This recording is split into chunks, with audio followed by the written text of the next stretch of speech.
the rhythm on Rhythm 94.7 Abuja. It's authoritative. Situation report on Silverbird's Rhythm 94.7 Abuja. Monday through Friday at 9 a.m. Make it a date with the Situation Report team in a no-holds-barred discussion of every sector of our national life. From the streets to Aso Rock. Situation Report. Touching lives.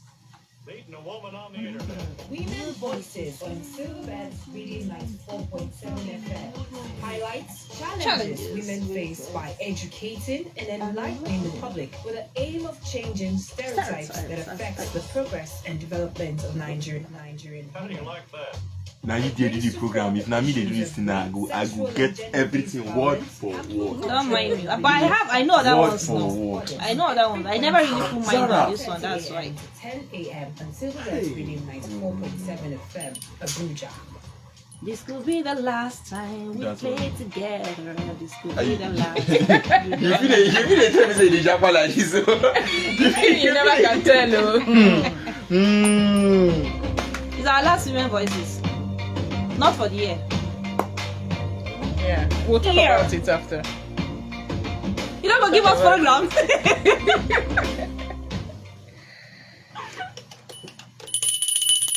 Yeah, good morning, jingle bells. Why you doing my work? I was one ringing since. You don't took it over. Give me my bell. Jingle bells. Now you do Santa work. Season's greetings, people. Compliments of the season. You can see everywhere, no traffic, less traffic. People are already traveling. You can see people already buying chickens, buying cows, goats, sharing, and all of that. It's the reason for the season. Yes, Christ is the reason for the season. A very good morning to you. Rhythm FM. Yes, it's Women Voices on Rhythm 94.7 FM Abuja, and I am Atinuke Nukay, and of course, I'm Zahra Abdul Kabir. we're very happy. You know, Marvelous had to jingle that bell. You know, we're very happy because, of course, why wouldn't you be happy? You know, this atmosphere that Christmas and New Year gives now, it just gives you this, you'd already feel it. That's a strong feeling that there's celebration. Even if you're not going to be celebrating, you'll be going to a friend's house who is celebrating, or you go to a friend of a friend's house who is celebrating. So long as you have your spoon and you are well behaved, you won't go hungry. It's not well behaved, but it's very important. Very, very, very important. Okay, so that brings us to our topic today. Women are usually in the forefront of getting ready for this, any festive season in general, not even because of the finances, but because they are majorly at the forefront of preparations. When you are preparing for, let's say, Christmas, Salah, or any festive, or even celebrations, let's say party, weddings, and all of that. So men just automatically, give you the money and leave it to you that you shall find a way about it, And apart from even preparation, women, somebody posted yesterday that, come on, it's Jesus Christ we're celebrating, not wigs. Because people are already doing wig sales, doing social sales, the sales all over, and we are forgetting the reason for the season. So let's not lose focus. What we're trying to talk about, the topic we are trying to talk about, or we are going to be talking about, is trying to manage your budgets. Well, could you put it in a better way, that you have a certain amount of money and you're trying to streamline your budget?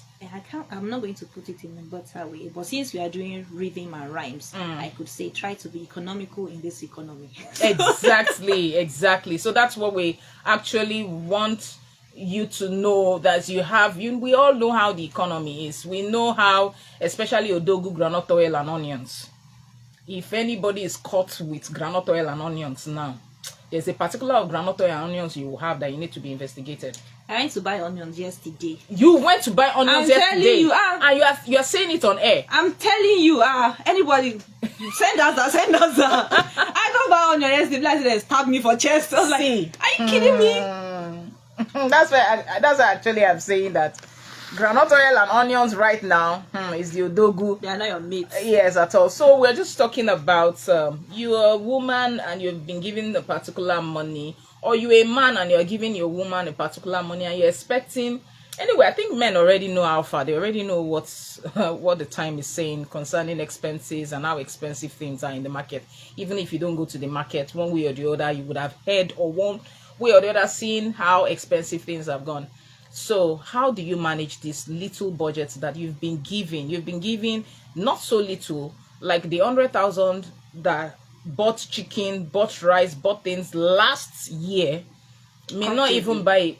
It's a bag of rice now. I think yes, it's a bag of rice now. So you may not even want to opt for one bag of rice now. So if you're giving that same money, what are the things you're going to do to manage this money in such a way that it will, make it splendid? So that's what we'll be talking about. Try to take it easy with your husband and not begin to say if the way it has always been, you want it to be at all costs, because things have changed, times have changed. We have to adjust to suit the situation, the reality right now. Yeah, and try to take it easy on yourself too, because some people are financing themselves, and just try to take it easy on yourself. If you were buying some certain things the last year, you should know that you may be able to cut this thing. So here are some steps, or here are hints on how to cut the budget. I'm just going to give you some, she's going to give you some, and we're going to give you as it comes. So if you have hints, or you have possible solutions on how to cut your budget, or how you manage yourself this Yuletide season, please call the number. Please let us have your ideas via calls or text messages, or even WhatsApp messages on 081 78000 947. Again, 081 78000 947. Okay, all right. Faith Olayimika Yalaje, you can always send your message, because we see you're joining us already on Facebook at Atinuke Nukay. You can also join us because we're streaming live via Atinuke Nukay, so you could just send your messages or send whatever you think we could do. Okay, for me, what I think I do is that I save before the Yuletide season. I would not really want to let you know I don't want to advise that you should be doing contribution or whatever, but there are apps, and I wouldn't even also advise you to save with apps before you go and save with one like app now and then say somebody it was somebody who advised you to save with apps. But I think the best time to prepare for a time is before that day. You save up. And how do I save up? I do not save up in cash. I save up in buying things down, because I noticed that cash sort of depreciates. So I buy things that may not expire on time. I buy it when they are in season. This is how I do it. Like onions, garlic, and things like that, tomato that I know that are in season. When I buy it like that, somebody taught me there are two ways. It's either you freeze it, or you boil and put it in a jar, airtight jar. That thing will stay for months. It will not spoil. Go and learn how to do that. Time will not permit me to tell you how you're going to do that, so it will not steal the whole show. So when you buy when things are in season, for example, now these onions, with time you would know things that will be in season. There will be a time again that ugu will be scarce. There will be a time again that a particular item of food will be scarce. So when you buy those things in season, you just have them stored up. You could just Google how to store these things up. Potato, a lot of things like that. Yams. There are times too that there was a time that yam was really very expensive. So when you buy all these things when they're in season, it helps you when they're out of season to just normalize it. And then onions, how do you save onions? Once you cut them up, you put them in oil. Onion and garlic, that's actually how I save them up. You cut them already and put them in oil, so it stays as long as when people are just complaining about it, you are very well and good. Another thing that I always do, apart from buying like that, I also do bulk buying and sharing. How do you do bulk buying and sharing? You have some friends who have like-minded things to buy. For example, if you are a beef eater or you're a fish eater, you could want to buy a cow. So let's say a cow is about ₦1 million.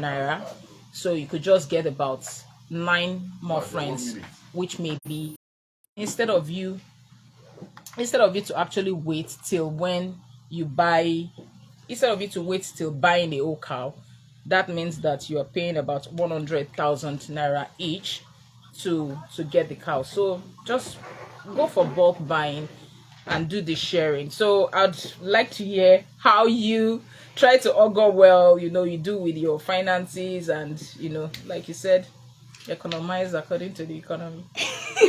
Well, two major ways I actually save. I save.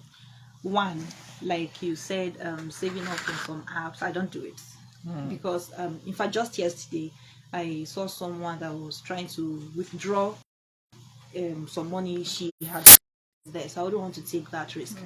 So throughout the year, whenever I have the opportunity, right, to get cash in mint, I keep it. So it helps me save money. So I know I'm not going to touch this money. So gradually it's been increasing and stuff. Whenever I just come across mint, I'll just take my money and convert it into mint and keep it. That's one. Secondly, I have an account right with a bank that does not have an ATM card. You get Hey, you don't know me. so, and I hate going to the bank. So it means if I have to take money from that account, I need to go to the bank to be on the queue, fill up some tellers and stuff. And I also don't have the banking app for that bank. So it's basically for saving. So it's only when what they call go no go. It's in a go no go situation that I go to take money from that account. So I have that. Also, well, if sometimes when business is for December period thereabouts or November period, so I'll now use that period to do ember sales. And we Nigerians, we like freebies. Yes. We like reduced prices for things. We like discount sales and stuff. So when I now say when I'm now saying I'm doing ember sales for products, so mind you, I had gotten those products. So maybe now the prices have doubled up because of the period, the season. So I could now still sell at the old price, or if I like, I can even still drop it below the old price. So if you know that you are going to get this thing somewhere else at 10 naira, and I'm offering it to you at 7. Mommy. Okay. Before the show, you were talking about traveling as something that always that is always draining people. That's a huge factor that always drain people.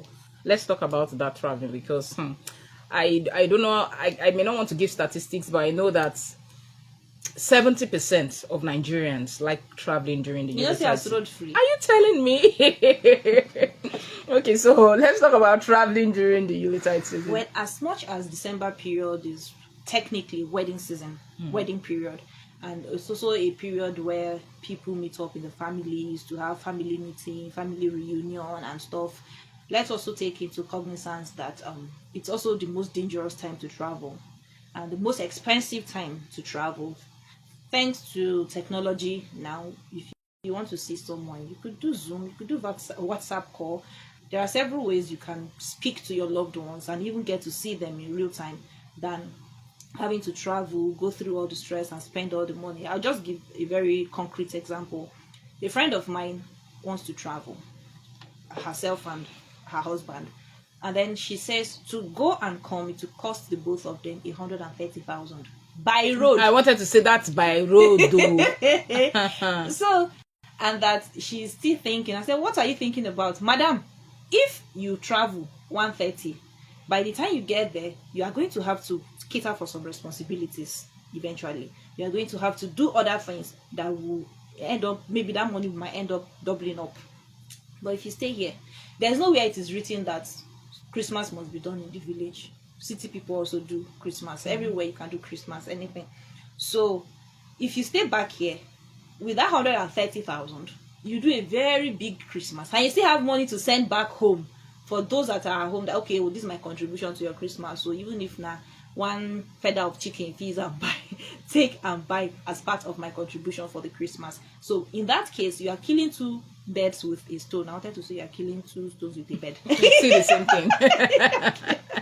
You are killing two birds with a stone, because you've been able to comfortably enjoy your own Christmas without having to break the bank, and also you've been able to portray your good child or good son, good daughter attributes, that okay, I've been able to contribute to your celebration of the Christmas, and everywhere goes soft, everybody mind go touch ground. Yeah, and I also think it's about the orientation. You know, we just have this orientation that, Kai, no, if I no go village for Christmas, village in Kyoto is not